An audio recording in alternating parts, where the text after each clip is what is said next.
नमस्कार साथियों, मैं प्रकाश छिंपाव स्वागत करता हूं आपका लक्ष्य कोचिंग क्लासेस शीर्षक के इस यूट्यूब चैनल के ऊपर।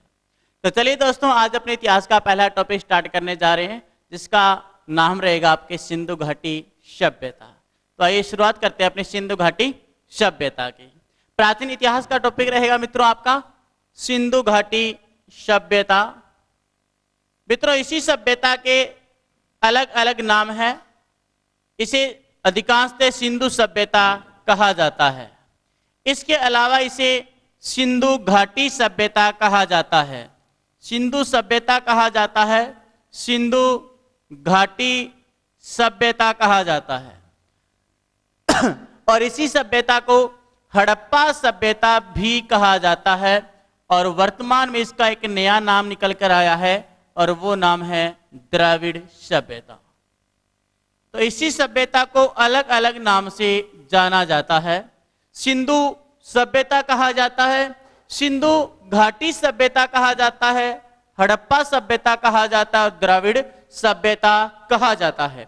सर्वप्रथम सिंधु घाटी सभ्यता के जो अवशेष थे वो सिंधु नदी के आसपास मिले, इसलिए सभ्यता का नाम हुआ सिंधु सभ्यता। यानी जो सिंधु नदी का क्षेत्र है वहां पर इस सभ्यता के अवशेष मिले तो सभ्यता का नाम हुआ सिंधु सभ्यता। लेकिन बाद में देखा गया कि जो सिंधु की सहायक नदियां थी यानी सिंधु का जो घाटी क्षेत्र था वहां पर भी इस सभ्यता के अवशेष पाए गए। और जब सिंधु घाटी स्थल में इस सभ्यता के अवशेष पाए गए तो सभ्यता का नाम हुआ साथियों सिंधु घाटी सभ्यता। इसके बाद इस सभ्यता में खोजा गया प्रथम स्थल हड़प्पा, इसलिए सभ्यता का एक नाम हड़प्पा सभ्यता भी है। और यहाँ की नगरी द्रविड़ जाति के द्वारा बसाई गई, इसलिए सभ्यता का नाम द्रविड़ सभ्यता रखा गया। तो इस सभ्यता को सिंधु सभ्यता कहा जाता है, सिंधु घाटी सभ्यता कहा जाता है, हड़प्पा सभ्यता कहा जाता है और द्रविड़ सभ्यता कहा जाता है। सर्वप्रथम सिंधु नदी क्षेत्र में अवशेष मिले, इसलिए सभ्यता को सिंधु सभ्यता कहा जाता है। बाद में सिंधु का जो घाटी क्षेत्र था, सिंधु की जो सहायक नदियां थी वहां पर अवशेष मिले तो सभ्यता का नाम हुआ सिंधु घाटी सभ्यता। फिर साथियों, भारतीय जो पुरातात्विक विभाग है ये एक परिभाषा देता है कि किसी भी सभ्यता में खोजा गया प्रथम स्थल उस सभ्यता का नाम हो सकता है। और इसी सिंधु सभ्यता में खोजा गया प्रथम स्थल हड़प्पा था, इसलिए सभ्यता का नाम हड़प्पा सभ्यता पड़ा। यहाँ की नगरी द्रविड़ जाति के द्वारा बसाई गई, इसलिए सभ्यता का नाम द्रविड़ सभ्यता हुआ। तो सिंधु घाटी सभ्यता या सिंधु सभ्यता के बारे में सर्वप्रथम जानकारी मिलती है, ये मिलती है साथियों 1826 चार्ल्स मेसन के द्वारा। सर्वप्रथम जानकारी देता है चार्ल्स मेसन सन 1826। यानी जो चार्ल्स मेसन था ये हड़प्पा टीले के पास से गुजर रहा था तो थकान महसूस कर रहा था, इसलिए हड़प्पा टीले के ऊपर बैठ जाता है। और जब बंदा हड़प्पा टीले के ऊपर बैठा तो बैठे बैठे कुछ सोच रहा था, दिमाग में कुछ चल रहा था, तो बैठे बैठे बंदे ने उस अपने हाथ में कुछ उठा लिया, पत्थर जैसी वस्तु उसके हाथ में लगी। और जब पत्थर जैसी वस्तु से हाथ लगी और जब बंदा खड़ा होकर वहां से चला तो उसे फेंक दिया, जैसा कि नॉर्मल हम सामान्यतः करते हैं वैसा ही उस बंदे ने किया। लेकिन बाद में उस बंदे के दिमाग में आया कि चारों तरफ दूर दूर तक रेगिस्तान का विस्तार है और इस रेगिस्तान में ये पत्थर का टुकड़ा कहां से आया, तो हो ना हो यहां पर कोई सभ्यता हो सकती है। लेकिन इस समय चार्ल्स मेसन की बातों पर ध्यान नहीं दिया जाता, लेकिन सिंधु सभ्यता के बारे में सर्वप्रथम जानकारी 1826 में चार्ल्स मेसन देता है। फिर समय गुजरा, समय व्यतीत हुआ और समय आ जाता है अंग्रेजों का।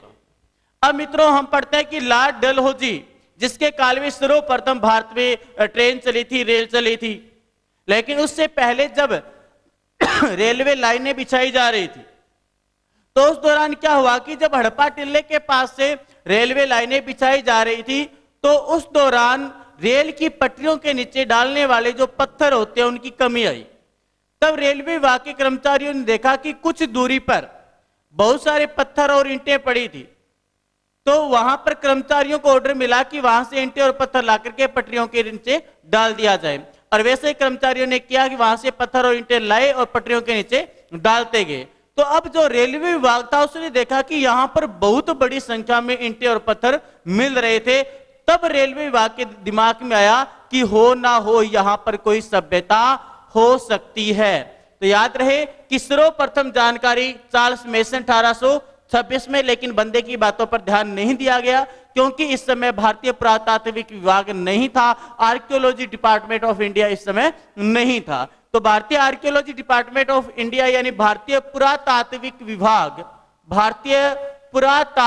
विभाग जो था, इस भारतीय पुरातात्विक विभाग की स्थापना 1861 में होती है। 1861 अलेक्जेंडर कनिंघम, 1861 में अलेक्जेंडर कनिंघम ने भारतीय पुरातात्विक विभाग की स्थापना की कोलकाता में।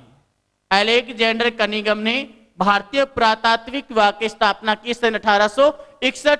बंदा जानकारी देता है 1826, मतलब इस समय भारतीय पुरातात्विक विभाग नहीं था। यही रीजन था कि बंदे की बातों पर ध्यान नहीं दिया जाता।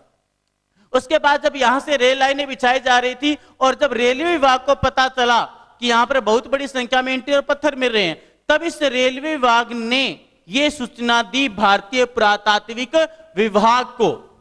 और जब भारतीय पुरातात्विक विभाग को सूचना दी कि यहां पर कोई ना कोई सभ्यता हो सकती है, तो इस समय भारतीय पुरातात्विक विभाग के महानिदेशक थे मित्रों जॉन मार्शल। लेकिन भारतीय पुरातात्विक विभाग के प्रथम महानिदेशक अलेक्जेंडर कनिंघम और जो भारतीय पुरातात्विक विभाग के संस्थापक थे।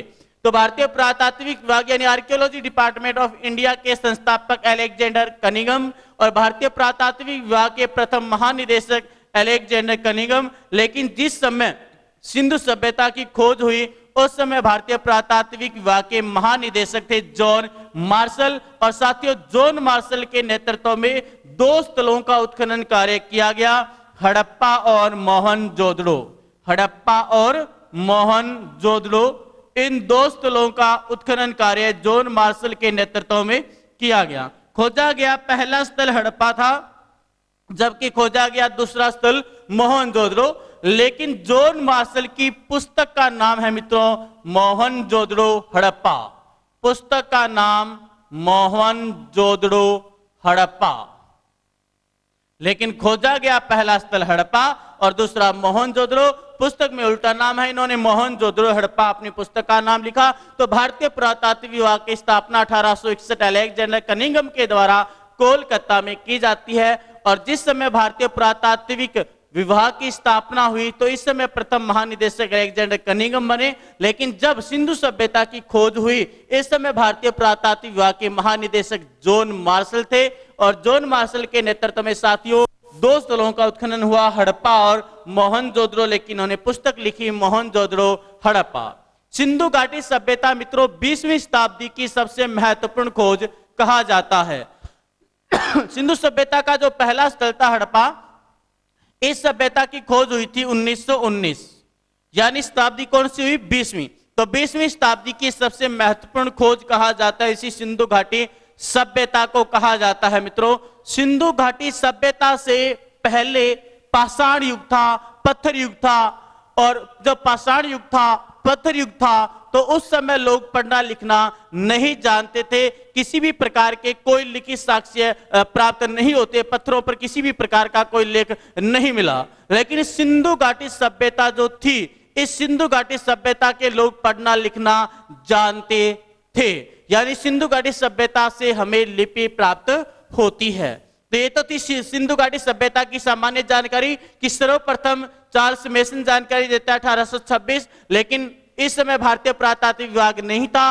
और जब भारतीय पुरातात्विक विभाग की स्थापना हो जाती है तो इसके बाद जॉन मार्शल के नेतृत्व में 2 स्थलों का उत्खनन हुआ, हड़प्पा और मोहनजोदड़ो। हड़प्पा और मोहनजोदड़ो। साथियों, सिंधु घाटी सभ्यता जो थी, इस सिंधु घाटी सभ्यता से प्राप्त लिपि का नाम सेंधव लिपि। सिंधु घाटी सभ्यता से प्राप्त लिपि का नाम सेंधव लिपि था। सिंधु घाटी सभ्यता के लोग घोड़े से परिचित नहीं थे। सिंधु सभ्यता के लोग घोड़े से परिचित नहीं थे। सिंधु घाटी सभ्यता मातृस्थात्मक सभ्यता थी। मातृस्थात्मक सभ्यता थी। मातृस्थात्मक सभ्यता से मतलब ऐसी सभ्यता जहां से मातृ देवी की प्रतिमा मिलेगी वह सभ्यता मातृस्थात्मक होती है, और जहां से मातृ देवी की प्रतिमा नहीं मिलती फिर वह सभ्यता पितृस्थात्मक सभ्यता होती है। मतलब यहां से मातृ देवी की प्रतिमा मिली, इसलिए सभ्यता कैसी सभ्यता हुई? मातृस्थात्मक सभ्यता थी। मित्रों, सिंधु घाटी सभ्यता कांस्य युगीन सभ्यता या ताम्र युगीन सभ्यता थी। कांस्य युगीन सभ्यता या ताम्र युगीन सभ्यता थी सिंधु घाटी सभ्यता।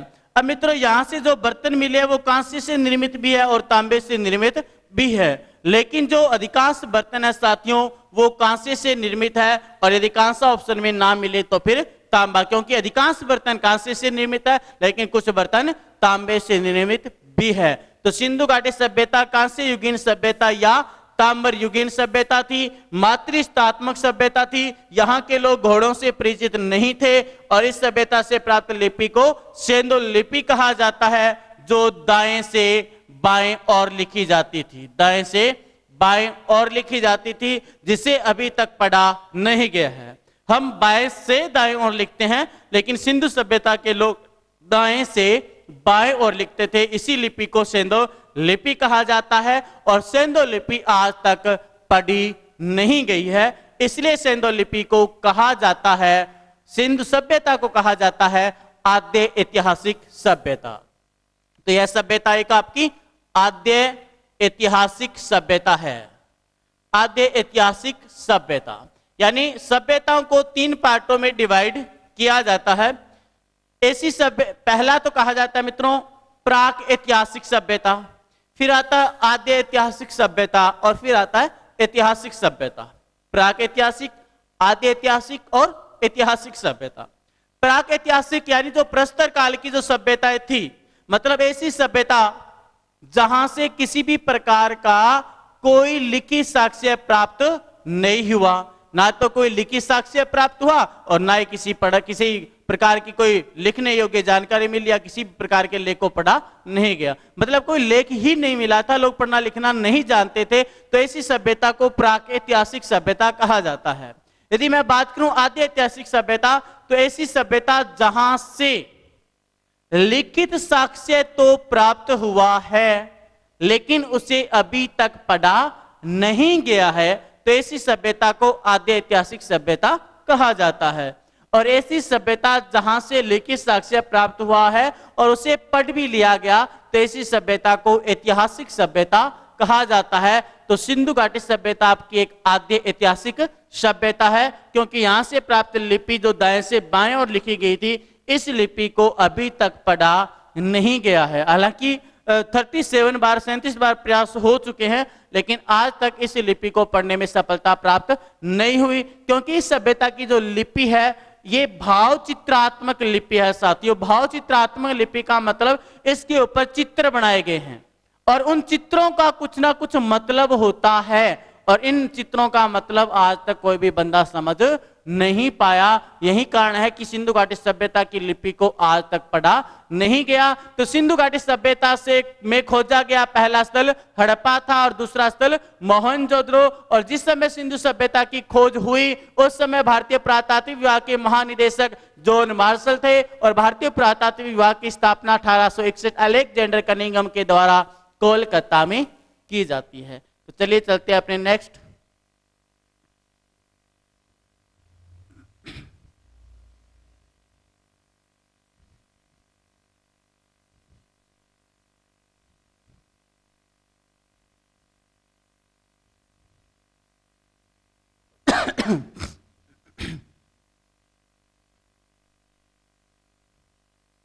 तो साथियों सिंधु घाटी सभ्यता के बारे में थोड़ी बहुत अपने विशेषताएं पढ़ते हैं कि सिंधु घाटी सभ्यता अभी हमने पढ़ा कि कांस्य युगीन सभ्यता या ताम्र युगीन सभ्यता थी।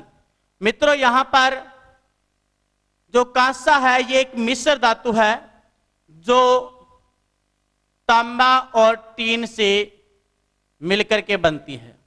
यहां पर टीन आता था अफगानिस्तान से और तांबा जाता था साथियों खेतड़ी की खान झुंझुनू, ये राजस्थान में पड़ती है। खेतड़ी की खान, राजस्थान के झुंझुनू जिले में। अब तांबे और टीन दोनों को मिलाकर के निर्माण किया जाता था कांसे का, मतलब सिंधु घाटी सभ्यता के लोग मिश्र धातु बनाना जानते थे। सिंधु घाटी सभ्यता में सोने की आपूर्ति मैसूर कर्नाटक से होती थी। मैसूर कर्नाटक, जहां पर आज भी सोने की खानें पाई जाती है। चांदी की आपूर्ति अफगानिस्तान और ईरान से होती थी। याद रहे दोस्तों कि सिंधु घाटी सभ्यता के लोग लोहे से परिचित नहीं थे। सिंधु सभ्यता के लोग लोहे से परिचित नहीं थे। अब सिंधु घाटी सभ्यता के थोड़े बहुत काल निर्धारण के बारे में बात करते हैं।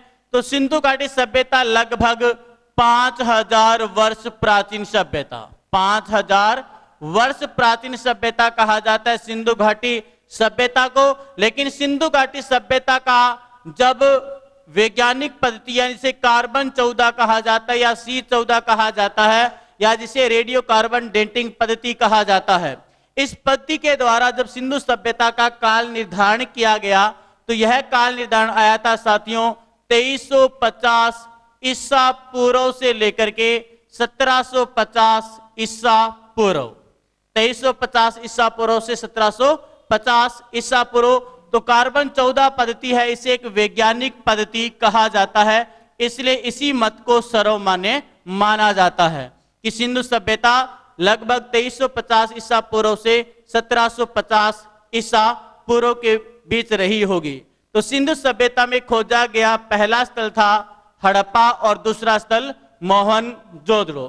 तो खोजा गया पहला स्थल जो हड़प्पा था, इसकी खोज तो हुई थी साथियों 1919 में, लेकिन पहला स्थल जो हड़प्पा इसका खुदाई का कार्य 1921 यानी इस समय जानकारी दी जाती है, लेकिन बाद में भारतीय पुरातात्विक विभाग के द्वारा इसकी खोज की जाती है 1921 में की जाती है। और इस समय भारतीय पुरातात्विक विभाग के महानिदेशक जॉन मार्शल थे। तो चलिए देखते हैं पहला स्थल हड़प्पा। हड़प्पा स्थल की खोज 1921 में की जाती है राय बहादुर दयाराम साहनी, जबकि खोजा गया दूसरा स्थल मोहनजोदड़ो। मोहनजोदड़ो तो खोजा गया पहला स्थल था मित्रों हड़प्पा सभ्यता। और पहले स्थल की खोज करते समय दया नहीं आई थी दयाराम साहनी को। पहले स्थल की खोज करते समय दया नहीं आई थी दयाराम साहनी को। दयाराम साहनी को जब दया आई तो बाद में 19 करके देगा या 21 करके, तो 21 करके कितना करके लौटाएगा 21 करके। तो 1921 में राय बहादुर दयाराम साहनी के द्वारा खोजा गया पहला स्थल हड़प्पा था। तो खोजा गया दूसरा स्थल मोहनजोदड़ो। मोहनजोदड़ो सभ्यता की खोज 1922 में एक नंबर स्थल की खोज, एक नंबर में तो 2 नंबर स्थल की खोज, 2 नंबर में 1922 में खोजा गया दूसरा स्थल मोहनजोदड़ो। पहले स्थल की खोज करते समय दया नहीं आई थी दयाराम साहनी को, लेकिन दया रख ली थी राखल दास बनर्जी ने। दया रख ली थी राखल दास बनर्जी ने, दया रख ली थी राखल दास बनर्जी ने।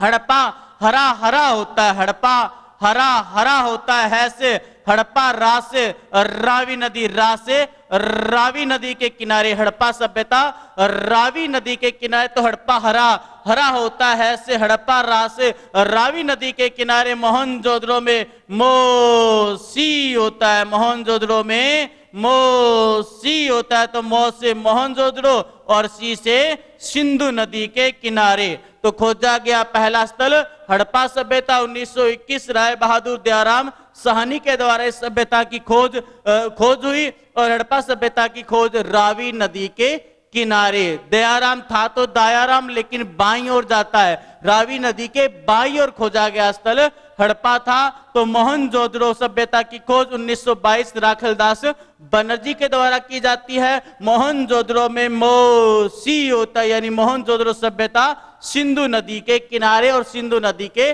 दाईं ओर खोजा गया स्थल। तो हड़प्पा और मोहनजोदड़ो दोनों स्थलों की खोज राय बहादुर दयाराम साहनी के नेतृत्व में होती है और दोनों के दोनों स्थल पाकिस्तान में है। ये तो था खोजा गया पहला स्थल और खोजा गया दूसरा स्थल। अपने सिंधु सभ्यता के थोड़ी बहुत विशेषताएं और पढ़ते हैं, उसके बाद अपने सभी अलग अलग स्थलों के बारे में चर्चा करते हैं। तो मित्रों, सिंधु घाटी सभ्यता के बारे में हमने पढ़ा कि सिंधु घाटी सभ्यता के अलग अलग नाम है। सिंधु घाटी सभ्यता के बारे में सर्वप्रथम जानकारी चार्ल्स मेसन देता है 1826, लेकिन भारतीय पुरातात्विक विभाग इस समय स्थापित नहीं था। और फिर भारतीय पुरातात्विक विभाग की स्थापना 1861 अलेक्जेंडर कनिंघम के द्वारा कोलकाता में की जाती है। और भारतीय पुरातात्विक विभाग के प्रथम महानिदेशक भी अलेक्जेंडर कनिंघम थे, जबकि जिस समय सिंधु सभ्यता की खोज हुई उस समय भारतीय पुरातात्विक विभाग के महानिदेशक जॉन मार्शल थे, और जॉन मार्शल के नेतृत्व में 2 स्थलों की खोज हो जाती है। तो ये सिंधु घाटी सभ्यता का विस्तार। सिंधु घाटी सभ्यता के विस्तार की बात करें अपने, तो सिंधु घाटी सभ्यता का जो पूर्वी किनारा है ये पड़ता है साथियों आलमगीरपुर। पूर्वी किनारा आलमगीरपुर, और ये स्थान पड़ता है मेरठ उत्तर प्रदेश में। आलमगीरपुर मेरठ उत्तर प्रदेश। और जिस नदी के किनारे है वो नदी है आपकी हिंडन नदी। तो सिंधु घाटी सभ्यता का पूर्वी किनारा आलमगीरपुर मेरठ उत्तर प्रदेश हिंडन नदी। दक्षिणी किनारे की बात करें तो दक्षिण में देमाबाद, दक्षिण में देमाबाद, और ये पड़ता है महाराष्ट्र परवरा नदी के किनारे। देमाबाद महाराष्ट्र में परवरा नदी के किनारे। और परवरा नदी जिसे गोदावरी की सहायक नदी कहा जाता है, और गोदावरी जिसे वृद्ध गंगा, बुढ़ी गंगा, दक्षिणी भारत की गंगा कहा जाता है।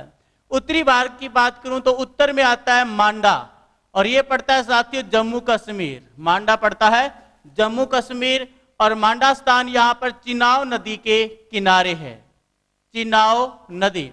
पश्चिमी किनारा पड़ता है पाकिस्तान में, और पाकिस्तान में जो पश्चिमी किनारा है ये साथियों आपका सुत कांगेडोर, सुत कांगेडोर पाकिस्तान में। और जिस नदी के किनारे है वो नदी है साथियों दासक नदी।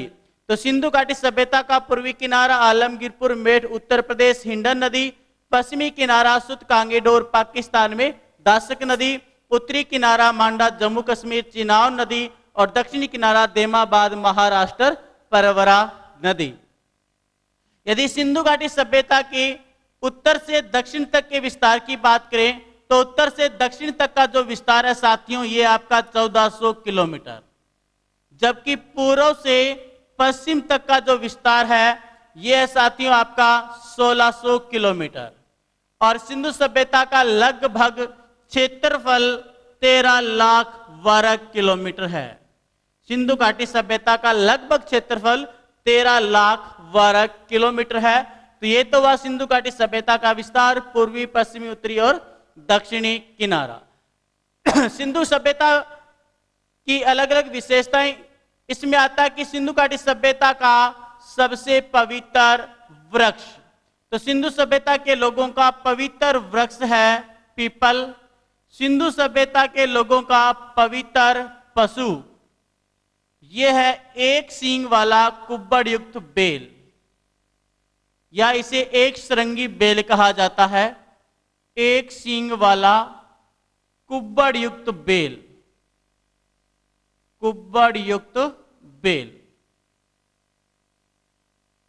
और सिंधु सभ्यता के लोगों का पवित्र पक्षी बतख, पवित्र पक्षी बतख है। पवित्र पशु एक सींग वाला कुब्बड़ युक्त बेल है, और पवित्र वृक्ष है साथियों पीपल। सिंधु सभ्यता कांस्य युगीन सभ्यता या तांबर युगीन सभ्यता। सिंधु घाटी सभ्यता एक आदि ऐतिहासिक सभ्यता थी। सिंधु घाटी सभ्यता के बारे में सर्वप्रथम जानकारी चार्ल्स मेसन देता है, और उसके बाद जॉन मार्शल के नेतृत्व में इसके दोनों स्थल हड़प्पा और मोहनजोदड़ो जो प्रारंभिक स्थल थे इन सभ्य स्थलों की खोज हो जाती है। आइए अब अपने अलग अलग स्थलों के बारे में अध्ययन करते हैं।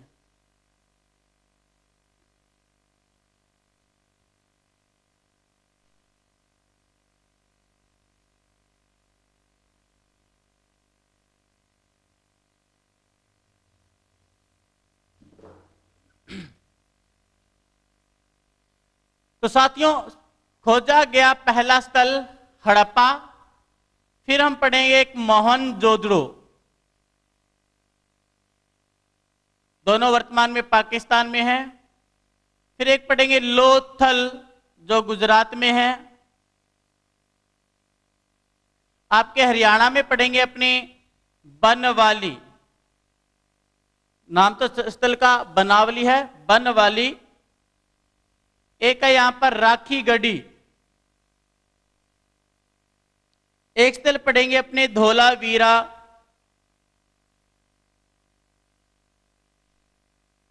और फिर एक स्थल पढ़ेंगे अपने शुर कोटड़ा, चनहुदड़ो। फिर दो अपने पंजाब में पढ़ेंगे रोपड़।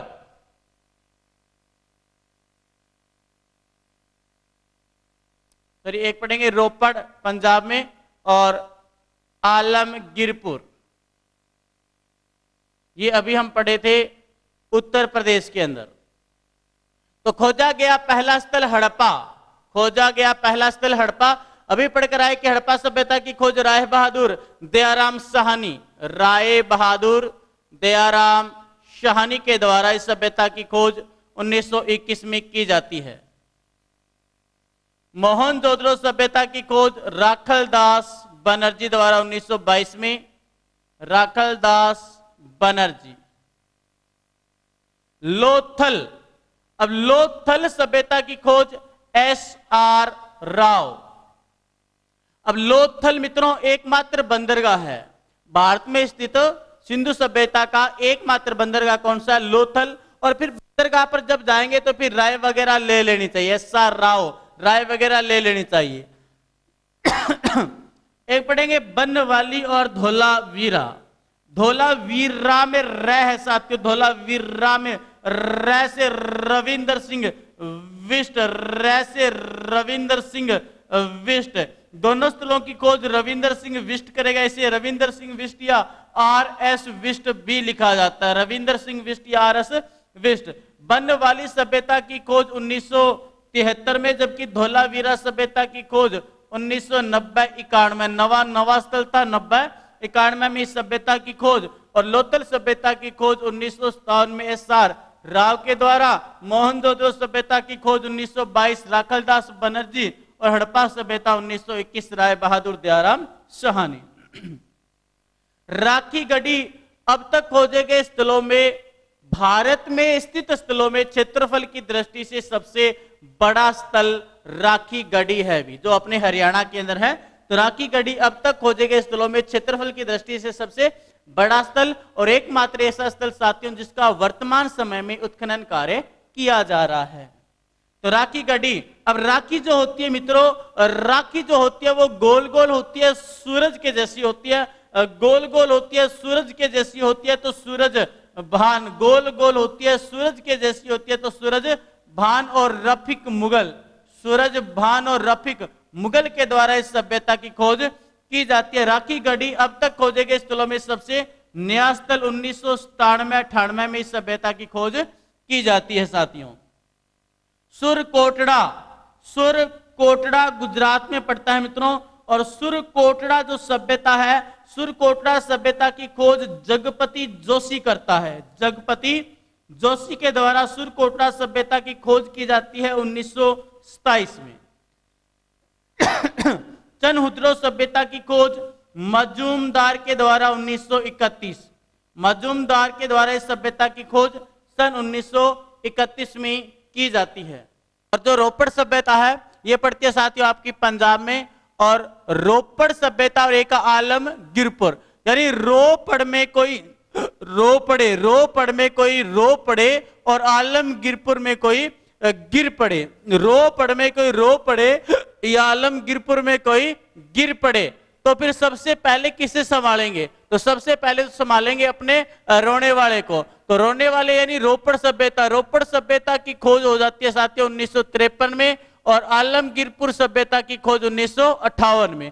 अब कोई रो पड़े या कोई गिर पड़े तो दुख तो होता है, और जब कोई रो पड़े या गिर पड़े तो जब दुख होता है तो यज्ञ हवन करवा लेना चाहिए, यज्ञ हवन करवा लेना चाहिए, यानी यज्ञदत्त शर्मा। दोनों स्थलों की खोज यज्ञदत्त शर्मा के द्वारा की जाती है, रोपड़ सभ्यता और आलमगीरपुर सभ्यता।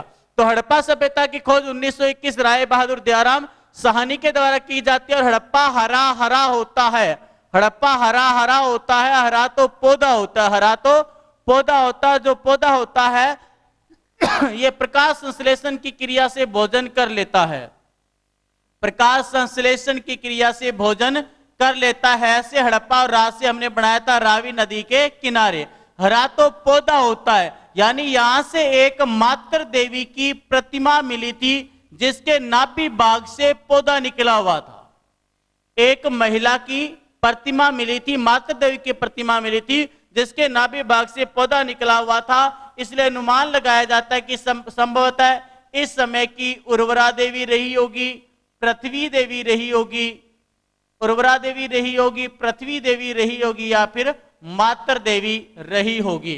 तो सिंधु सभ्यता से, सिंधु सभ्यता में हमने पढ़ा कि पहला स्थल हड़प्पा, और हड़प्पा हरा हरा होता है। ऐसे हड़प्पा रा से रावी नदी, हरा तो पौधा होता है, और पौधा जो होता है वो प्रकाश संश्लेषण की क्रिया से भोजन बना लेता है। पौधा से हमने बनाया कि मातृ देवी की प्रतिमा मिली जिसके नाभि भाग से पौधा निकला हुआ था। और प्रकाश संश्लेषण की क्रिया किससे करेगा, तो सूर्य से। तो यहां से साथियों सूर्य पूजा के प्रमाण, सूर्य पूजा के प्रमाण साक्ष्य प्राप्त हुए, और सूर्य पूजा के प्रमाण के रूप में यहां पर एक स्वास्तिक प्राप्त हुआ है।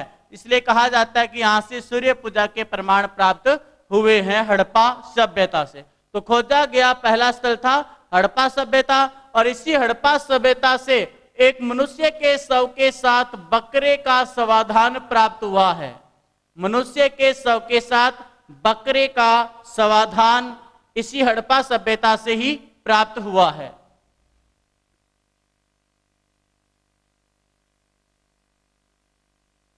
तो हड़प्पा सभ्यता में हमने पढ़ा कि हड़प्पा सभ्यता से हमें एक मनुष्य के शव के साथ बकरे का समाधान प्राप्त हुआ है।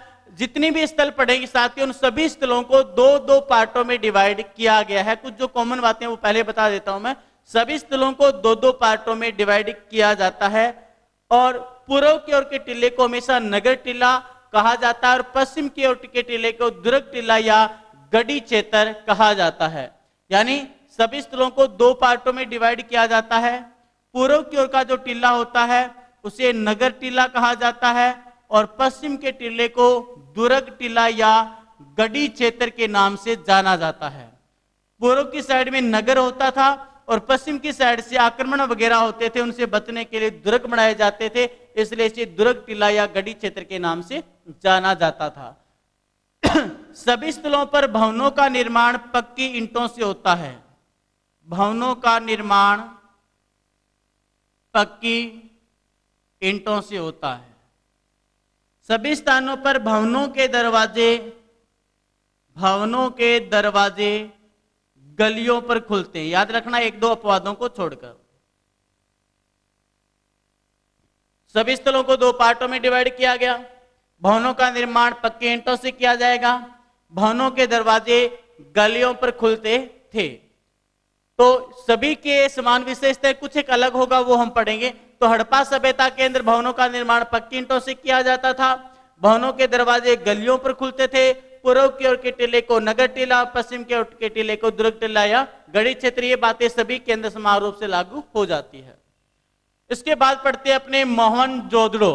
मोहनजोदड़ो अब तक खोजे गए स्थलों में क्षेत्रफल की दृष्टि से सबसे बड़ा स्थल। अब तक खोजे गए स्थलों में क्षेत्रफल की दृष्टि से सबसे बड़ा स्थल कौन सा है, तो मोहनजोदड़ो जो पाकिस्तान में है। हमने पढ़ा कि राखी गढ़ी भारत में स्थित स्थलों में क्षेत्रफल में सबसे बड़ा, जबकि मोहनजोदड़ो जो 3 देशों में फैली सभ्यता है, सिंधु घाटी सभ्यता, हिंदुस्तान, पाकिस्तान, अफगानिस्तान, 3 देशों में फैली सभ्यता। तो पाकिस्तान के अंदर जो स्थल है मोहनजोदड़ो, ये अब तक खोजे गए स्थलों में क्षेत्रफल की दृष्टि से सबसे बड़ा स्थल, जबकि राखी गढ़ी भारत में स्थित स्थलों में क्षेत्रफल में सबसे बड़ा। तो मोहनजोदड़ो जो सबसे बड़ा स्थल था, इस सबसे बड़े स्थल से हमें सारी की सारी बड़ी बड़ी वस्तुएं प्राप्त हुई थी। मोहनजोदड़ो में प्रारंभ में पढ़ा कि सभ्यता की खोज राखलदास बनर्जी के द्वारा 1922 में और सिंधु नदी के किनारे स्थल है। तो मोहनजोदड़ो जो सबसे बड़ा स्थल था, यहां से बड़ी बड़ी वस्तुएं प्राप्त हुई थी। देवों के देव महादेव पशुपतिनाथ की प्रतिमा, देवों के देव महादेव पशुपतिनाथ की प्रतिमा प्राप्त हुई थी। बीमारियों की बीमारी, महाबीमारी मलेरिया के साक्ष्य प्राप्त हुए थे। बीमारियों की बीमारी, महाबीमारी मलेरिया के साक्ष्य प्राप्त हुए थे। सबसे बड़ी ईंट प्राप्त हुई थी, सबसे बड़ी ईंट प्राप्त हुई थी विशाल स्नानागार, विशाल स्नानागार प्राप्त हुए थे। विशाल अन्नागार, विशाल स्नानागार और विशाल अन्नागार प्राप्त हुए थे। लेकिन याद रखना, एक पंक्ति में 6 अन्नागार हड़प्पा से मिले थे। एक पंक्ति में 6 अन्नागार हड़प्पा से मिले थे, लेकिन विशाल अन्नागार मोहनजोदड़ो से, विशाल स्नानागार मोहनजोदड़ो से। यानी जब भी कोई बड़ा पूछ लिया जाए, विशाल पूछ लिया जाए, बड़ा पूछ लिया जाए, विशाल पूछ लिया जाए, तो मोहनजोदड़ो में होगा। मोहनजोदारो नाम से एक पिक्चर भी आ चुकी है साथियों, वो इसी मोहनजोदड़ो स्थल पर है। मोहनजोदारो नाम से फिल्म आई थी, तो मोहनजोदारो फिल्मी नाम प्रतीत होता है, नाचता हुआ सलाम प्रतीत होता है। फिल्मी नाम प्रतीत होता है, नाचता हुआ सलाम प्रतीत होता है, नाचता हुआ सलाम प्रतीत होता है। यानी यहां से नृत्य करती हुई कांसे से निर्मित महिला की प्रतिमा मिली थी। नृत्य करते हुई कांसे से निर्मित महिला की प्रतिमा प्राप्त हुई थी मोहनजोदड़ो से। मोहनजोदड़ो में शवों को जलाया जाता था, न कि दफनाया जाता था, जबकि हड़प्पा में शवों को दफनाया जाता था, क्योंकि यहां से एक R37 कब्रिस्तान प्राप्त हुआ था। R37 यानी एक कब्रिस्तान मिला था, जिसे नाम दिया जाता है R37 कब्रिस्तान नाम दिया जाता है। तो मोहनजोदड़ो से किसी भी प्रकार का कोई कब्रिस्तान प्राप्त नहीं हुआ, मतलब शवों को जलाया जाता था, न कि दफनाया जाता था। तो हड़प्पा हरा हरा होता है, हरा तो पौधा होता है, और पौधा प्रकाश संश्लेषण की क्रिया से भोजन बना लेता है। मोहनजोदड़ो में हमने पढ़ा कि सारी की सारी बड़ी बड़ी वस्तुएं मोहनजोदड़ो से प्राप्त हुई थी। देवों के देव महादेव पशुपतिनाथ की प्रतिमा, बीमारियों की बीमारी, महाबीमारी मलेरिया के साक्ष्य है। सबसे बड़ी ईंट विशाल स्नानागार, विशाल अन्नागार। तो यहां पर भी सेम बातें लागू होगी कि भवनों का निर्माण पक्की ईंटों से किया जाता था। भवनों के दरवाजे गलियों पर खुलते थे, न कि सड़कों पर, और 2 पार्टों में डिवाइड किया जाता है। पूर्व की ओर के टीले को नगर टीला और पश्चिम की ओर के टीले को दुर्ग टीला या गढ़ी क्षेत्र के नाम से जाना जाता है।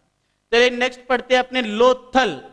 लोथल भारत में स्थित एकमात्र बंदरगाह है। लोथल गुजरात में है साथियों। तो भारत में स्थित एकमात्र बंदरगाह कौन सा आपका? लोथल। लोथल ये भारत में स्थित एकमात्र बंदरगाह है, गुजरात में पड़ता है साथियों।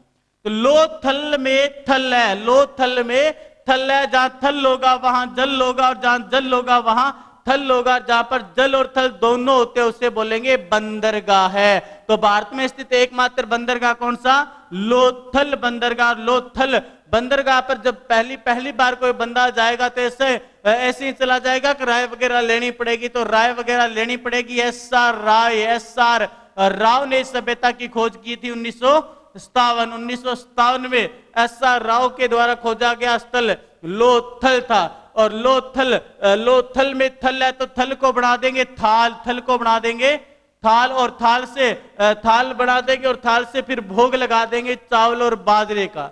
लोथल में थल है, थल से थाल बढ़ा देंगे, और थाल से चावल बाजरे का भोग लगा देना है। चावल और बाजरे का भोग लगा देना है। तो यहां से चावल और बाजरे के साक्ष्य मिले थे। चावल और बाजरे के साक्ष्य, चावल बाजरे का भोग लगा देना, यानी भोगवा नदी के किनारे। लोथल सभ्यता कौन सी नदी के किनारे? तो भोगवा नदी के किनारे। चावल बाजरे का भोग लगाना है, तो फिर गेहूं को कहां डालेंगे? तो गेहूं को तो चक्की के पाट में डाल देंगे। तो यहां से एक चक्की का पाट प्राप्त हुआ था, चक्की का पाट प्राप्त हुआ था। चावल बाजरे के साक्ष्य प्राप्त हुए थे, और भोगवा नदी के किनारे स्थल है साथियों आपका लोथल। और लोथल भारत में स्थित एकमात्र बंदरगाह है, और जो बंदरगाह होता है उसे कहा जाता है पतन नगर कहा जाता है। तो सिंधु घाटी सभ्यता का पतन नगर कहा जाता है।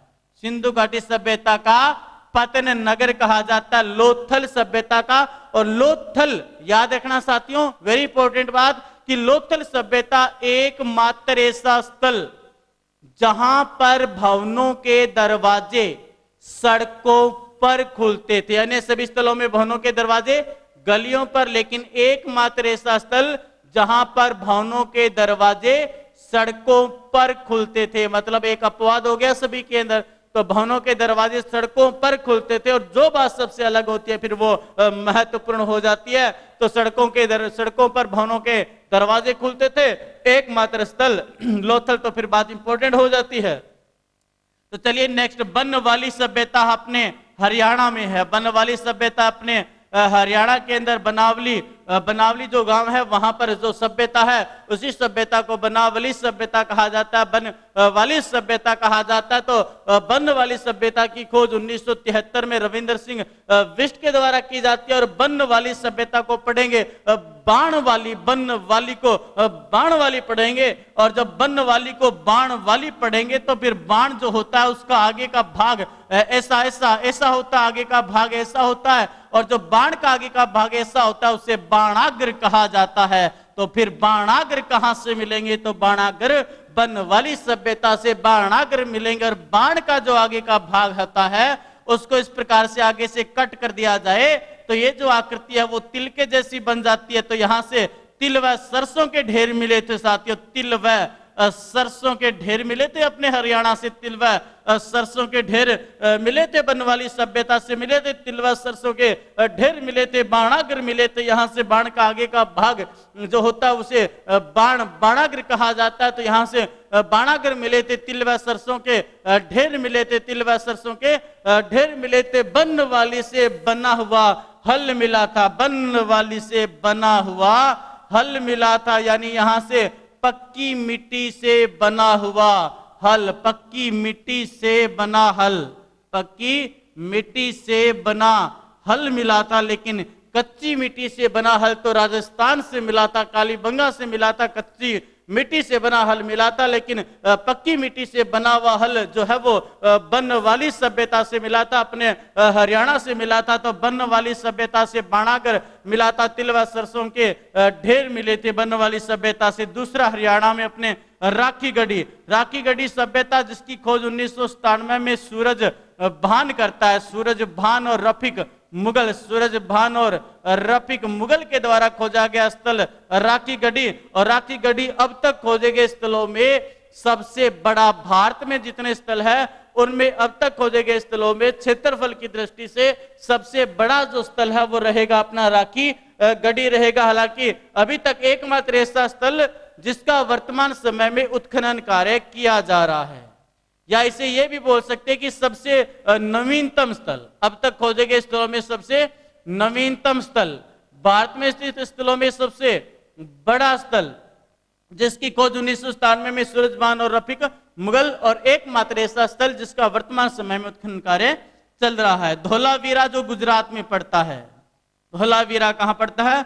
गुजरात में पड़ता है धोलावीरा। और धोलावीरा को पढ़ेंगे अपने धूल के वीर, धोलावीरा को पढ़ेंगे धूल के वीर। और धूल के वीर जो होते हैं साथी ये खिलाड़ी होते हैं, धूल के वीर तो खिलाड़ी होते हैं। और जो खिलाड़ी होते हैं उनको हमें 5 प्रकार की सुविधाएं देनी है। कितने प्रकार की? 5 प्रकार की सुविधाएं देंगे धूल के वीरों को, यानी खिलाड़ियों को 5 प्रकार की सुविधाएं दे देंगे यहाँ पर। तो चलिए दे देते हैं, 5 प्रकार की सुविधाएं दे देते हैं। धोलावीरा जो गुजरात में है, धोलावीरा धूल के वीर, नवा स्थल 1991 में खोजा गया स्थल धोलावीरा, जिस सभ्यता की खोज रविंद्र सिंह बिष्ट के द्वारा की गई थी। ऐसा स्थल धोलावीरा, यानी खिलाड़ी होते हैं तो खिलाड़ियों को सबसे पहले खेलने के लिए क्या चाहिए? स्टेडियम चाहिए। तो यहां से खेलने का स्टेडियम मिला था, खेलने का स्टेडियम मिला था। चलो स्टेडियम दे दिया तो खिलाड़ियों को सूचना देने के लिए सूचना पट चाहिए, सूचना देने के लिए सूचना पट चाहिए। कौन सी टीम का मैच कब कौन सी टीम के साथ होना है, ऐसी सूचना देने के लिए सूचना पट चाहिए। उन्हें खेलने के लिए स्टेडियम चाहिए, खेलने के लिए स्टेडियम चाहिए। अब जो खिलाड़ी होंगे उनको खेलने के लिए स्टेडियम दे दिया, सूचना देने के लिए सूचना पट दे दिया।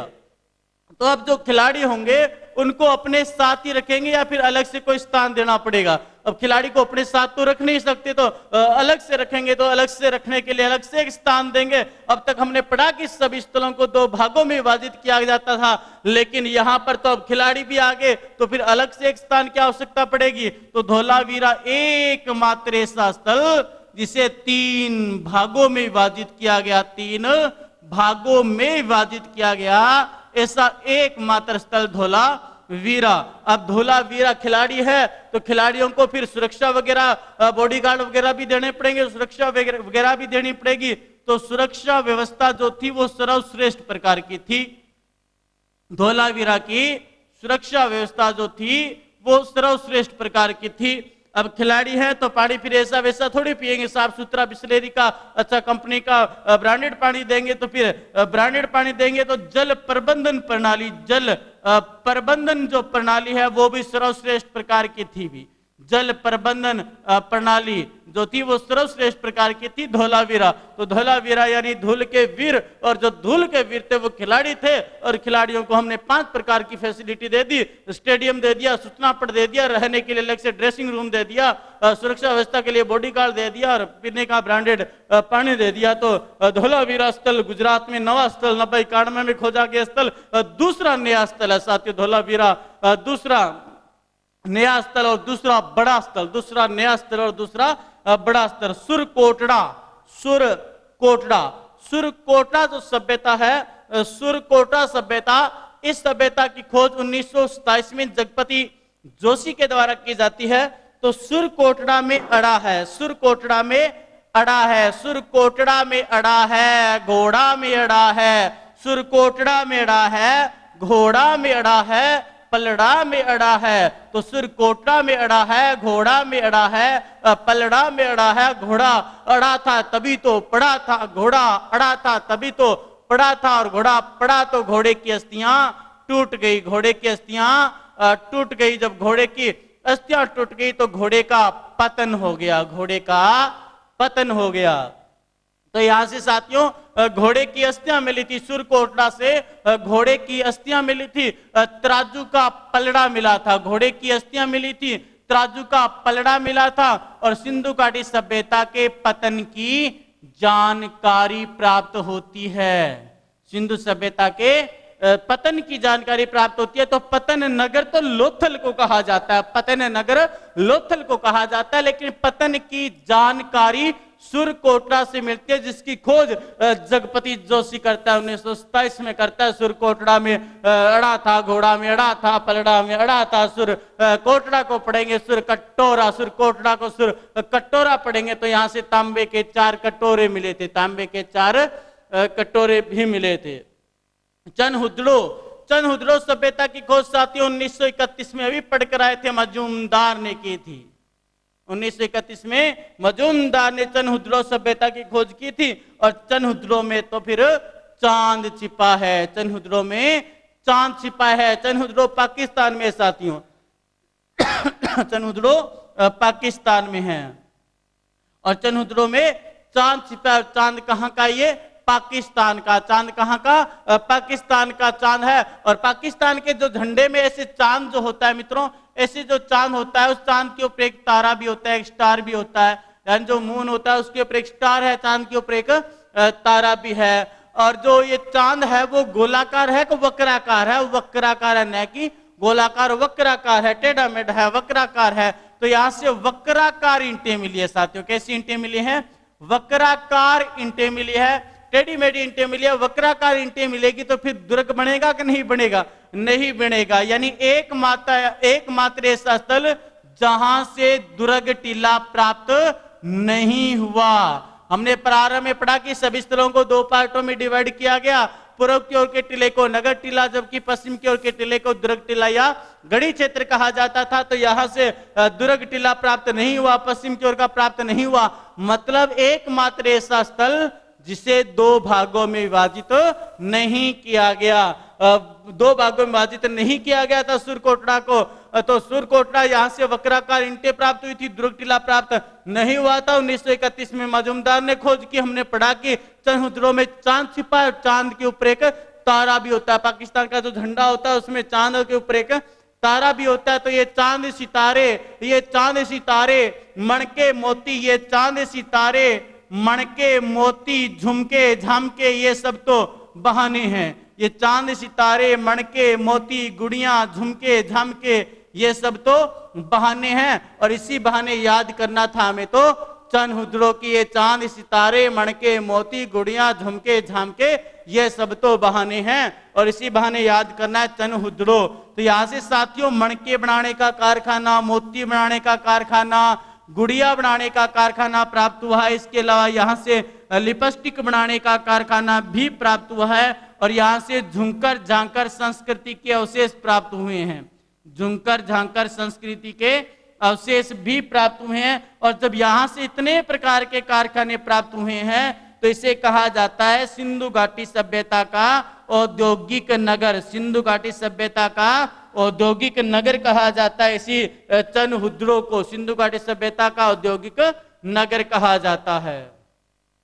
इसके बाद हमें पढ़ना है एक रोपड़ और एक आलमगीरपुर। रोपड़ और आलमगीरपुर। रोपड़ में कोई रो पड़ा था क्योंकि उसका कुत्ता मर पड़ा था। रोपड़ में कोई रो पड़ा क्योंकि उसके साथ उसका प्रिय कुत्ता मर पड़ा। तो रोपड़ सभ्यता के लोगों का प्रिय जानवर, रोपड़ सभ्यता के लोगों का प्रिय जानवर कुत्ता था, क्योंकि यहां से एक मनुष्य के शव के साथ बकरे का समाधान प्राप्त हुआ है। मनुष्य के शव के साथ कुत्ते का समाधान प्राप्त हुआ है। बकरे का समाधान तो हड़प्पा स्थल से प्राप्त हुआ था, लेकिन कुत्ते का समाधान प्राप्त होता है में रोपड़ सभ्यता से। और इसी प्रकार से मनुष्य के शव के साथ कुत्ते का समाधान बुर्ज होम सभ्यता जम्मू कश्मीर से मिलता है। बुर्ज होम सभ्यता जम्मू कश्मीर। तो बुर्ज होम सभ्यता जम्मू कश्मीर के समान अवशेष कौन सी सभ्यता से मिले? तो रोपड़ सभ्यता से प्राप्त हुए थे। तो रोपड़ में कोई रो पड़ा क्योंकि उसके साथ उसका प्रिय कुत्ता मर पड़ा। रोपड़ पंजाब में है। रोपड़ कहां पड़ता है? पंजाब में। पंजाब 5 नदियों का क्षेत्र। तो यहां से 5 संस्कृतियों के अवशेष मिले हैं। कितनी संस्कृतियों के? 5 संस्कृतियों के यहां से अवशेष मिले हैं मित्रों। यहां से 5 संस्कृतियों के अवशेष प्राप्त हो जाते। यहां से हड़प्पा सभ्यता से लेकर के गुप्त काल तक 5 संस्कृतियों के अवशेष रोपड़ सभ्यता से प्राप्त हुए थे। और रोपड़ सभ्यता जो है ये सतलुज नदी के किनारे, रोपड़ सभ्यता सतलुज नदी के किनारे। और आलमगीरपुर सिंधु घाटी सभ्यता का उत्तरी किनारा, सिंधु घाटी सभ्यता का उत्तरी किनारा आलमगीरपुर यूपी मेरठ के अंदर पड़ता है। ये जिस नदी के किनारे है वो नदी है आपकी हिंडन नदी। आलमगीरपुर में मैं और गी आता है, मैं और गी आता है। तो यहां से मयूर और गिलहरी के चित्र, यहां से मृद बाण मिले और इन पर मयूर और गिलहरी के चित्र बने हुए थे। मयूर और गिलहरी के चित्र बने हुए थे। और सिंधु घाटी सभ्यता का सबसे छोटा स्थल अहलैदिनो पाकिस्तान में है। सिंधु घाटी सभ्यता का सबसे छोटा स्थल अहलैदिनो, और ये कहां पर है? पाकिस्तान में। और साथियों सिंधु घाटी सभ्यता का पतन, सिंधु घाटी सभ्यता का जो पतन है इसका अधिकांश विद्वानों के अनुसार जो आता है वो आता है बाढ़ द्वारा। यानी अलग अलग विद्वान इसका अलग अलग कारण बताते हैं। जैसे आर कैनेडी ने महामारी यानी मलेरिया बता दिया था, लेकिन अधिकांश विद्वानों के अनुसार सिंधु घाटी सभ्यता का पतन बाढ़ से हो जाता है, कि यहाँ पर बाढ़ आई जिसके कारण सिंधु सभ्यता नष्ट हुई। तो ये था साथियों हमारा टॉपिक सिंधु घाटी सभ्यता। कैसा लगा कमेंट बॉक्स में कमेंट करके जरूर बताइए। तो फिर से मिलते हैं अपने नए वीडियो के साथ। और यदि ये मेरा द्वारा पढ़ाया गया आपको अच्छा लगा तो जरूर वीडियो को लाइक करें, चैनल को सब्सक्राइब करें। फिर मिलते हैं एक नए वीडियो के साथ। तब तक जय हिंद, जय भारत।